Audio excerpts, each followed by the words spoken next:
Good morning. Good morning. How are you today? Good. Welcome to Unity of Kona. My name is Nick. My name is Mark Paul. And of course, we're joined by the beautiful Rev Deb. And Mary Ellen. Mary Ellen. Oh, and Mary Ellen, I'm sorry. And the Mary ever so Ellen beautiful on Mary Ellen. keys, So, thank you. Yes. Welcome. Larry Sire is off today, so he's sitting there. He came out in without carrying all of his stuff, and I said, "What are you doing?" But then we threw Mary Ellen for a nice loop too. The second she walked in the door, we jumped on her with what we wanted her to do. So let's start out today by standing and saying our affirmation for the month of August. And together, I seek and find peace in the silence. I am grateful. And that's another marvel of technology. You can get the online subscription for the Daily Word, and they'll email it to you every day. They even have an app for it, and you can go back and look at previous issues. Anyway, today's Daily Word is love. I openly give and receive the gift of love. According to the Apostle Paul, the greatest gift of spirit is love. Spiritual love is deeper than romantic love and stronger than familial love. It is an unconditional love and acceptance for all of life. As a divine being, I am always in the flow of love. I see it in the sun that shines on my face every morning. I receive it in a delicious breakfast and from my dog or cat showing affection. I am embraced in warmth, acceptance, and bliss. There is nothing I must do or be to receive love. I open my heart and say, thank you. As I receive, I also give. I see God in others and show them love. I accept and love them deeply without conditions. I openly give and receive the gift of love. And now faith, hope, and love abide, these three. And the greatest of these is love. 1 Corinthians 13:13. And again, today's affirmation is love, and today's daily word is love, and our affirmation is, I openly give and receive the gift of love. Together? Openly give and receive the gift of love. Thank you, Napua. I invite you now to visualize our sanctuary as a beautiful heart. And let's see this heart moving in and around and through each one of us. Moving through the thrift store. I hear someone's phone. Is that anybody? Oh, Louise is in the back. Okay. Joe, will you just shut that door for me? Our heart is expanding. We see it. That's good. Okay, excellent. All right, so let's just visualize this heart moving in and around and through each one of us, moving through the thrift store, back where Louise is, back into Sunday school. But yes, so in these moments, we just allow our heart to be full of love, caring and compassion, understanding that we all have for ourselves and each other. Just breathe into your heart space in this moment. And if there is anyone you particularly want to pray for, see them in our heart. If there's any circumstance in your world, any circumstance in our world, let us pray for that right now. And let us hold all weather to be divinely guided and directed, and that everyone is safe. And we hold this in our heart as we sing the prayer for protection. And now I invite you to get comfortable where you are. Close your eyes if that feels right to you. We begin our time of centering in prayer by just breathing, taking a deep breath, the very breath of life that is God. Life in us, holding it for a moment. And as we exhale, we begin to relax. Breathing in again deeply, holding it exhaling. This time we just quiet our mind. Allow those thoughts to just float on by. calm our emotions, affirming peace, be still. And once more we breathe in,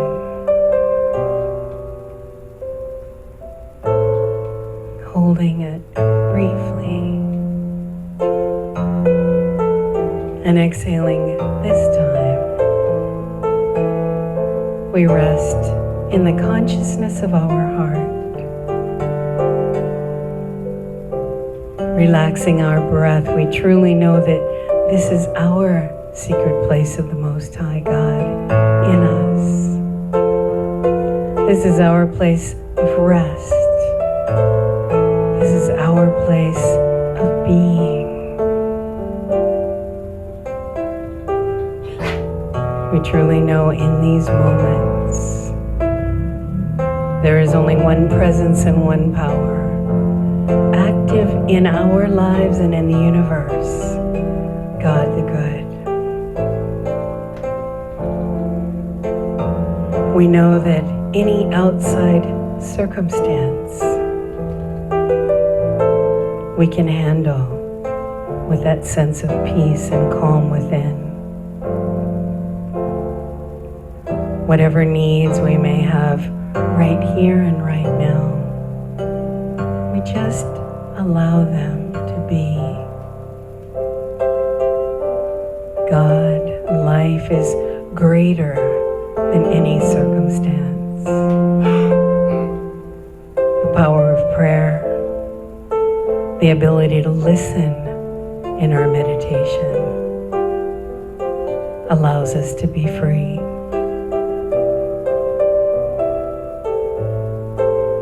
Relaxing and breathing. God is in me. God is in me.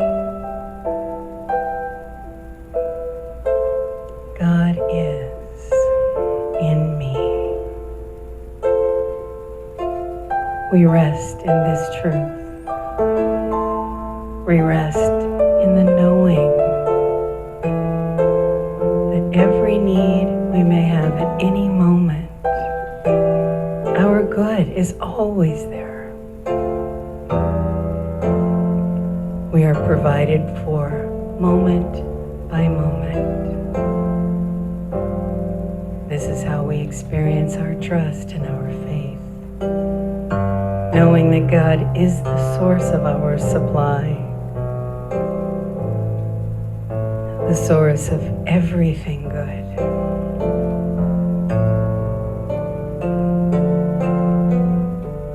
And as we go into a time of quiet prayer,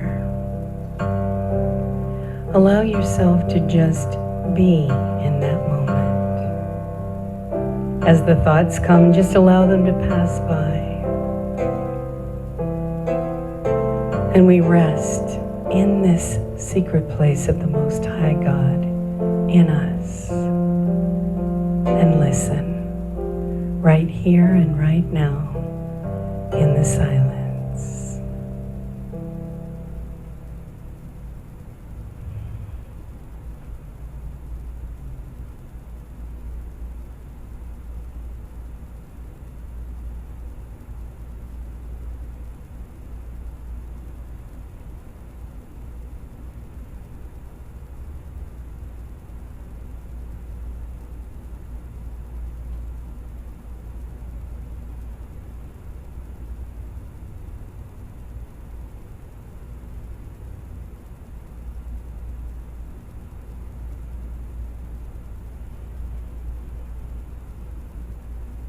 I invite you now to take another deep breath. And as we exhale this time, we smile. We allow that light, that joy that comes from within to be on our face. And when we open our eyes, we let our light shine. From this moment forward, we are grateful. Grateful in truth. Grateful to be. And so it is. Amen.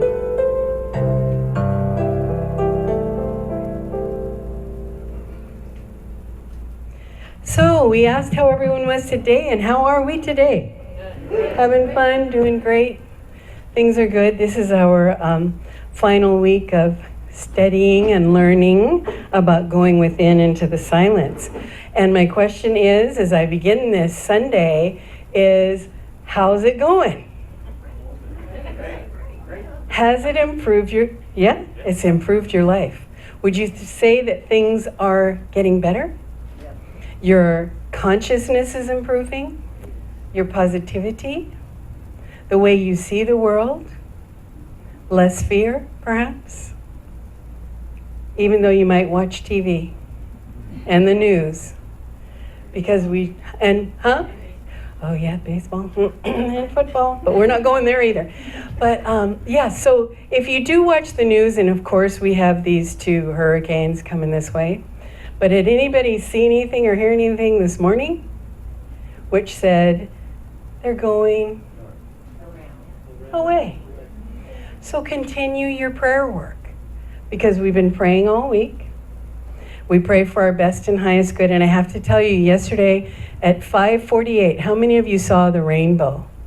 Anybody see the rainbow? I did. I took a picture of it because it was so barely visible. But there it was. And in unity, what we teach about the rainbow is a sign of the covenant, which means there is good to come. And it comes from the story about Noah's Ark, when the dove came back with a leaf, knowing that there was land and the future was brighter than they could see. And so whenever I see a rainbow, that is what I teach my children and grandchildren, that unity teaches us it's a sign of the covenant. And what came to mind is like all this gloom and doom and everybody shopping like mad people. Do you know how much food and stuff is going to be stored in people's houses right now? It'll end up at the thrift store. We're all good with that. But yes, and just knowing that we want to be prepared. Absolutely.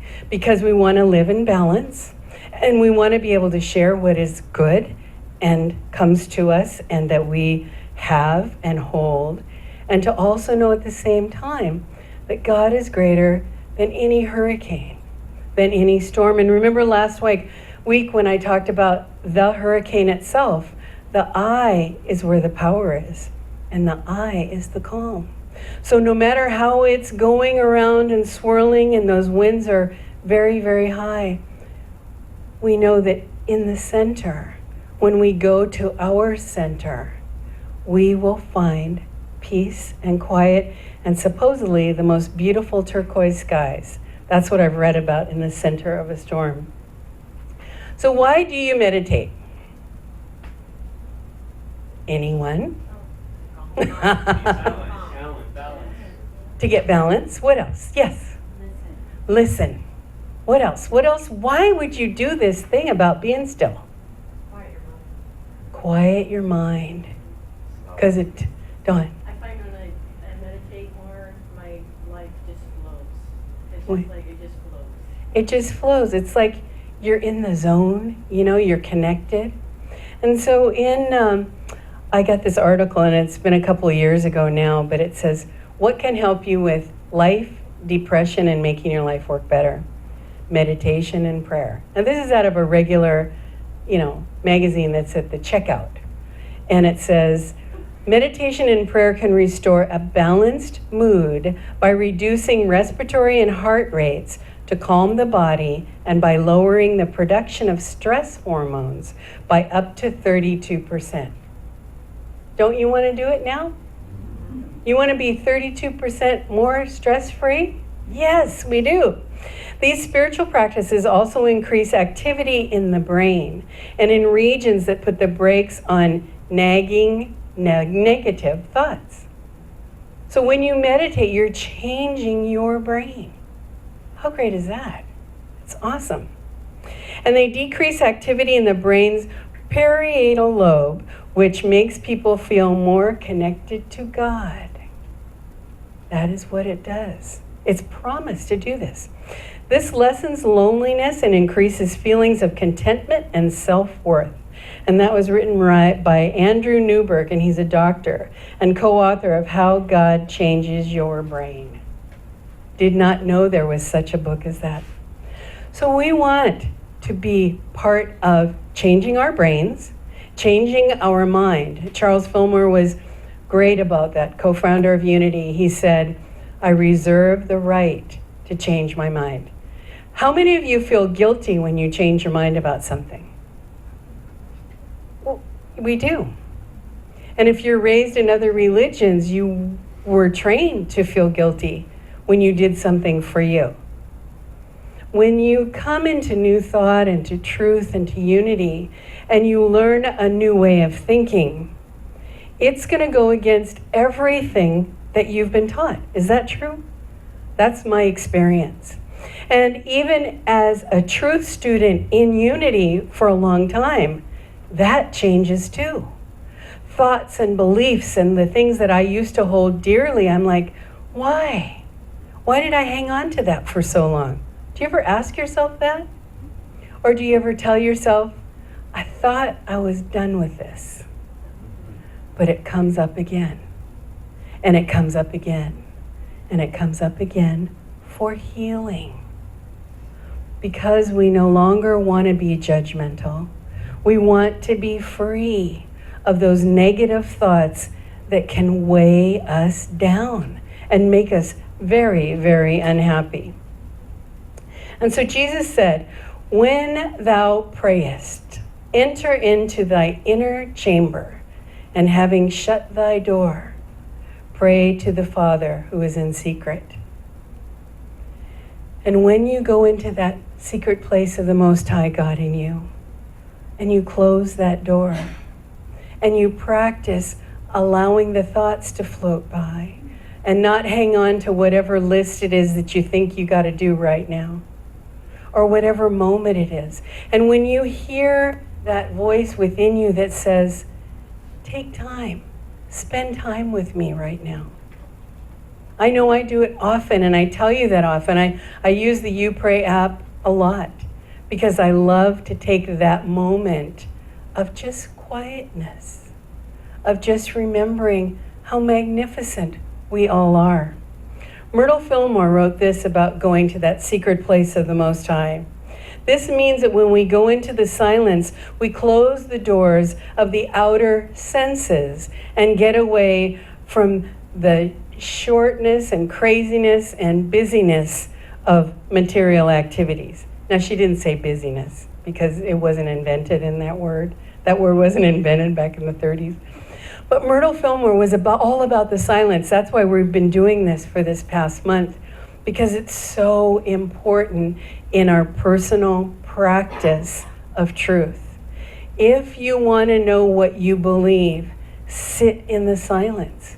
You will hear it, and then you will experience it during the day. Like after I had, in the afternoon, and I had, several people had called me about, well, are you going to have a hurricane? Because everybody on the mainland sees all that gloom and doom, right? And they're all worried about us. Do you get that too? Your family and friends from the mainland? I said, well, you know, we're prepared. That's what I can say. And it isn't a great feeling to feel prepared. You have what you need. You know you'll use it if you need to. And I said, I'm just not going to worry about it. And then I saw the rainbow. And it was a sign of that covenant, about a belief system that I have, that no matter what occurs on the outer, through the God that loves us, we'll all be safe in our own particular way. And there are life challenges right now. We know that. How many people do you know have some life-threatening illness or disease? I mean, we're hearing about it, those of us in this age bracket, like often. And so we hold everyone in prayer for their best and highest good. And we do whatever we can if they're asking for our help. How many of you think you got to do it all by yourself? Yeah. Kayla, just raise her hand. Dawn. I know there's more of you in here that, come on. How many of you think that you can really do it all by yourself? See? It's true, isn't it? But we get the opportunity in life to learn that we don't have to do that. We can ask for help. We can ask for support. We can go where we need to be. Right now, I'm working with someone who used to think that she had to do everything all by herself, and, she did it quite well. Now she's in a stage in her life where it's not working, and she needs help. And it's a wonderful thing to have her ask for help. And But if you meditate, then it just flows. You're still doing it all, but it just flows. It's easier. Dawn is saying that for her, it works like this. If you meditate, you're still doing it all, but it flows. And that's the key. It really is. Because it's all about consciousness and willingness. When you meditate, now answer this, Dawn, do you find that you're more willing to do things? Oh, yeah. Oh, yeah. My dog's useless. I'm trying to get her to go to Costco shopping. Her dog will not accompany her to Costco for shopping. Huh? I want her to go do Costco shopping. She won't do it. Oh, she wants her dog to shop for her? Hello, meditation will make you a little wacky too. She's so funny. Funny. We all have the opportunity to ask for what we want, and sometimes we don't get it. Isn't that the truth? Is answered prayer always what you've asked for?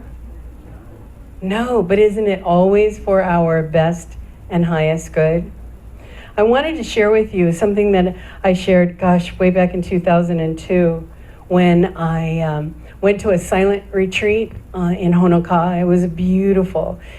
And it was presented by a Buddhist priest who created the Zen Hospice Center in San Francisco. And then he went on to create his own. Incredibly talented, but picture we did 2.5 days in the silence. He was the only person who talked or shared about life and death, because it really was about being in that space of knowing whatever it might be happening, but to be in the knowing, and it's all about going within. And so he talks about these 5 precepts about living and dying, and to learn how, because every moment that passes is a death. If any of you have read the book called How to Survive the Loss of a Love, it talks about when you miss a phone call, when you miss seeing someone, anything that happens in your day, those are all little things that we miss. And how many of us say in time right now, I can't believe how fast things are going. I hear it every day, and it's like, where did the time go? When we say those words, we're missing that time and thinking that maybe we could have spent it in a better way. So we want to learn how to be in this present moment, to be in this body, this mind, and this spirit when life is happening to us, which is in every moment. And so the first precept that he talks about is welcome everything, push away nothing. So when you're in that experience of saying, I don't have time for this, I don't like this, I don't want to do that, look at that person over there, because our mind takes us in all those places. Through meditation and prayer, we will be able to not do that. And so Dr. Okazeki, he says this, in welcoming everything, we don't have to like what we see is happening. It's not our job to approve or disapprove. It is our task to trust, to listen, and to pay careful attention to each changing experience. At the deepest level, we are being asked to cultivate a kind of fearless receptivity. Fearless. That means we are ready. And we're kind of like put our armor on. That's what our meditation time does. And life is a journey of continuous discovery in which we will always be entering new territory. Is that not true? You're going along in your life and then something happens. You get a phone call. Some things are changing. Some things are moving. We don't know. But those are a guarantee in our life. The only thing permanent is change. and it happens around us. We have no idea how things will turn out. We can guess, we can visualize, we can dream. It takes courage and flexibility. Then we find balance. This life, this journey is a mystery, and we need to live into it, opening and risking and forgiving constantly. Forgiving. Forgiving ourselves, our families, others, the person who cut us off on the road, the person who stepped in front of the line, thinking that it was the end of the line, but they really knew it was the front of the line. Those things happen on a daily basis. And so we get to practice forgiveness. We get to forgive ourselves for all the things that we think we may have done in the past, or the things that other people may have done to us. It's either real or imagined. We have to let it go. And the second precept that we have is bring your whole self to the experience. Like right here and right now, you can feel when energetically everyone is right here with me. Can you feel that? And we also know when people are going off to thinking, I wonder what kind of salad someone brought. And, I'll never forget it. One Sunday, and I forget where we were. We moved a lot in this ministry. And I think it was a Royal Kona Resort, and this man brought in pizza. For those of you do you remember that? He brought pizza, fresh hot pizza for refreshments. No one could concentrate at church. Not one person. And so there was a gentleman who was up front, and he was an artist. So he drew a caricature of someone, and all they could, they're sitting in church, Unity of Kona bulletin, whatever. And then in his mind was, oh, I wonder what the flavors of that pizza is. It smells so good. And that's what goes on in our head. And so it also happened at the Royal Kona Resort when we were just going into meditation, and the whales, it was whale season, and you could see the whales right outside. Everybody got up and left. They were outside. We were outside doing church. So you never know. But when we're all together connected in this moment, you can feel the energy shift. You know that you are one with Spirit right here and right now. So you want to bring your whole self to every experience. Do you like it when you're talking to someone and you know they're not present? It doesn't feel very good, does it? So we want to remember that if we do that with others, it will eventually happen to us all the time. To be in that present moment is so powerful. That's where we make that spiritual connection. So bring your whole self to every experience. Here's something that I had to really think about, this precept. It's called don't wait. How many of you have a lot of patience? Somewhere. Somewhere, says Corinne. We know it's there. And how many of you are very anxious people and got to keep moving? Yes, it's great to own it, because you can't change if you wish to change it, you can't change what you don't acknowledge. That's from Dr. Phil. Yesterday in the post office line, there were two people servicing the counter, and there was a line going out the door. And it was interesting to observe myself and all the other people in line, the level of patience or non-patience that I perceived was happening. And people started fiddling. Do you ever fiddle when you're getting anxious? So this one woman, she was like, like that when you're upset. So that was going on, and then she started fitzing with her keys and messing with them. And so her energy was just really trying to make something happen. And maybe it did, because they brought another person out to help serve. So you never know how it'll work.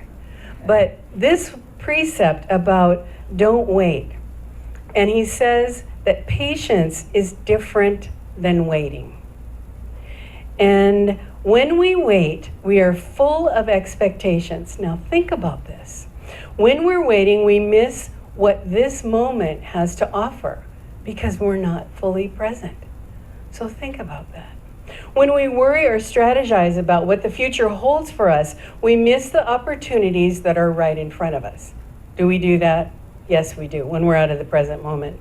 Waiting for the moment of death, waiting for the moment of life, we miss so many moments of just being. If there's someone that you love, don't wait. Tell them, and tell them now. We are in this technology, electronic age. We can tell anyone anything in any moment. We can see anything at any moment. We want to be consciously aware of what we're seeing and sending out into the world. And so if you have an idea about something you want to say to a friend or a loved one, don't wait. Do it now.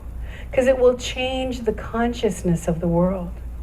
I know for me, when someone calls me and says, I was just thinking about you, and I wanted to know how you're doing, I love that. And I love to do that for other people.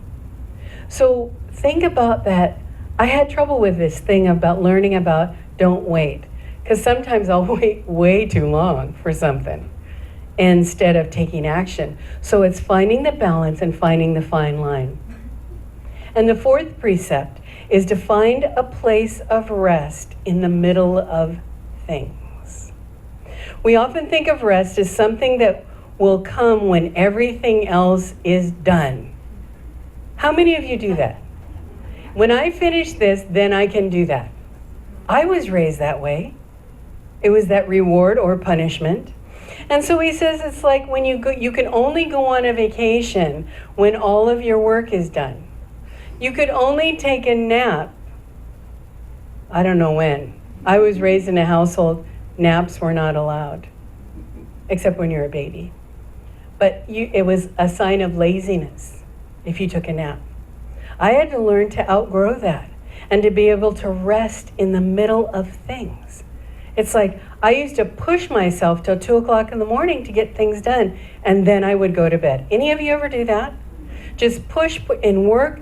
They loved me, any job I ever had, because I would get it done. And I was called the whirlwind in this one furniture store because we changed the way that they did business because I was willing to work and willing to move furniture and clean and do all the things that needed to be done. And so that was my nickname, was the whirlwind. But we took it from like a $10,000 a month business in 6 months to $1 million. So energetically, energy follows thought. So if you put yourself out there to do great works, guess what's going to happen? Great works will occur. And good things will continue to happen. Every one of us lives in Hawaii. Are we blessed? This day is so beautiful. Yesterday it was so beautiful.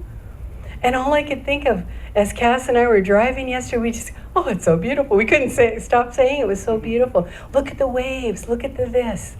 And so we want to be able to see what is happening in our world. And when we're bogged down in our mind with all that negativity, can you see it? No, cannot. So we want to find a place of rest in the middle of things. And that means acknowledging the beauty that is on the outer as well. Because that's a place of rest. Remember last week I talked about the oasis. And what does an oasis do? It's a place where you get filled. So we've been saying oasis around here, Carla, when we were wandering around. I said, see that green grass? That's an oasis in the middle of nothing. And look at how beautiful and green everything is right now because of all the rain. And that's an answered prayer. So we can rest in the knowing that all of this North Hawaii is filled. We're all filled. Our grass needs to be mowed again, and it just got mowed.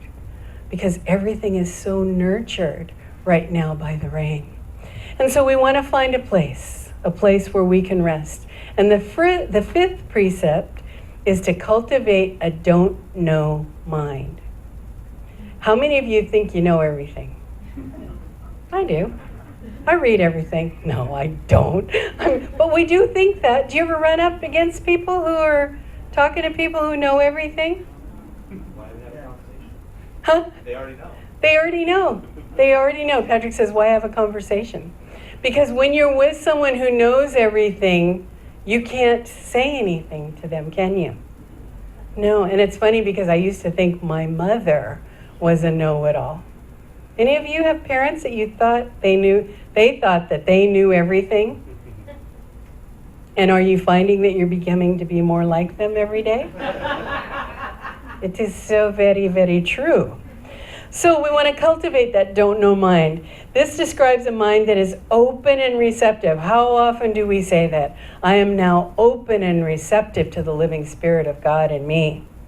A mind that is not limited by agendas, roles, and expectations. A great Zen teacher, Suzuki Roshi, was fond of saying, in the beginner's mind, there are many possibilities, but in the experts, there are few. A lot of 12-step programs, it's all about the newcomer, wouldn't you say? And think about it. When someone comes to something new and they're excited. In recovery, they call it that pink cloud. When your eyes are open, you're so aware. Think about it when you've gone to a workshop or a seminar, or even come to this church and you just go, wow, this is just what I've been looking for. And then you think you begin to know it all. It's amazing how that cycle has to happen. And so then we have to cultivate the don't know mind in the middle of when we think we know everything. And we have to let it all go, be open and receptive to truth and to change, because it will constantly keep moving like this. So let it. One thing I learned in Unity a long time ago was about the extension of the hand, to know that this is how it works. Comes from God through me to you, comes from God from me through you. And that's how we do it, and you do it, and we do it into the world. And we want to cultivate that energy that says, I'm not sure what's happening. I don't know what is happening. And in this experience that I went through, we were definitely talking a lot about working with people who are in hospice. And this retreat was about that, about learning how to cultivate the energy and the love within a person and within you at the same time, whether words are able to be spoken or not. So thus the silent retreat, learning how to communicate when someone is dying truth, and allowing them to just be who they are, allowing you to be who you are in those moments. And if we can do that when we're alive and well, how beautiful would it be to be fully connected right here and right now, to not know what is right or wrong in our communication, but to just be with someone in this moment. And that's where the beauty comes. So these precepts were very simple. It was a wonderful experience. It was a 2.5-day experience for me. But I came away with knowing about trusting that inner self. And that comes from prayer and meditation. Because if meditation is going to fill your mind and open it, we want to be able to hear what it is that God is saying to us.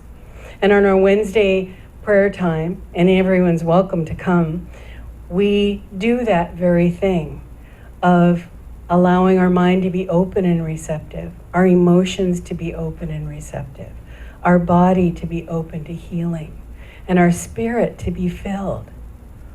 And all of those things work together in balance to bring us harmony and truth, which comes from faith and trust.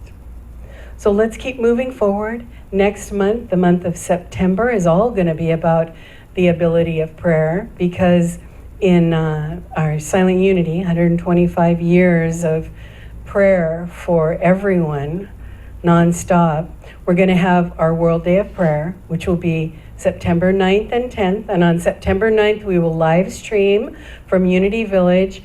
And I don't think they're going to change their time clocks at that time. So it's 5 hours difference. It starts at 8, so we'll be here about 1:30, and we'll live stream it here, which is beautiful. We did it last year. And then the next day, we'll have all kinds of activities and live streaming from Silent Unity as well, Unity Village, and it will be starting from about noon. So we invite you to come and do that with us too, because I personally am very proud to be a part of Unity with 125 years of prayer. And I love it. That's why I'm in Unity, because I love prayer. And I love what Unity teaches about prayer, the connection that we make with God. So thank you, everyone. Let's practice our precepts and move forward and keep meditating. Keep doing it. All right.